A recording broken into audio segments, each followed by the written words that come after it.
bé, molta gent es pensa, hi ha un moment que hi ha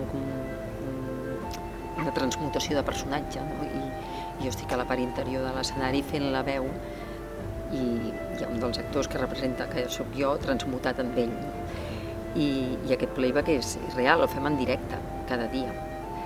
I clar, és molt arriscat, és una d'aquelles coses que dius és arriscadeta, no? Perquè qualsevol cosa que em passi a mi ell es queda amb la boca oberta i clar, amb calces que diem, no? Si ens trobem, com sabré que sou vos i no el llenyataire d'Hermar? Tens raó, no hi havia pensat. Espera.